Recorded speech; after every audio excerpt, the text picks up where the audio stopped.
Bonjour, je m'appelle Jean-Philippe Laberge, je suis ingénieur chez DTA Consultant.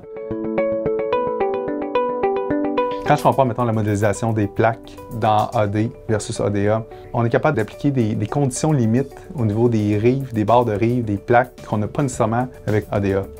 Au niveau de la modification aussi des conditions d'appui, principalement au niveau des dalles, Advanced Design nous procure beaucoup plus de possibilités.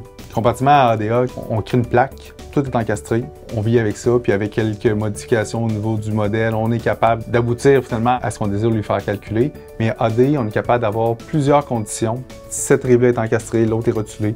Donc on peut facilement jouer avec les conditions d'appui. Au niveau du maillage de Advanced Design comparativement à ADA, c'est le jour et la nuit. ADA, on devait l'orienter, on devait scinder nos éléments, on devait faire coïncider les nœuds pour que les plaques, les murs, les poutres, les colonnes puissent se connecter ensemble. Comparativement à AD, finalement, qui, lui, gère automatiquement son maillage. Tout se fait en arrière-plan du logiciel. L'utilisateur n'a pas nécessairement besoin de réfléchir à comment je peux modéliser ma plaque, comment je peux modéliser ma dalle pour qu'elle soit liée à ma poutre ou à ma colonne. AD s'en charge de notre place.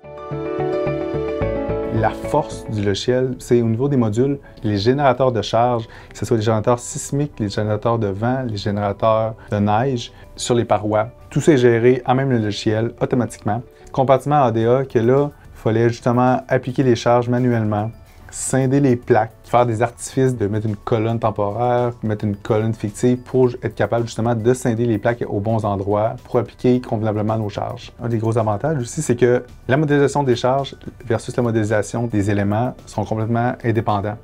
Fait qu'on peut modifier une charge sans nécessairement modifier son élément. Vice-versa aussi. On peut modifier son élément sans modifier la géométrie de la charge. En un seul clic, on est capable de régénérer automatiquement les charges. AD nous permet de proposer facilement différentes options, différentes configurations aussi aux clients.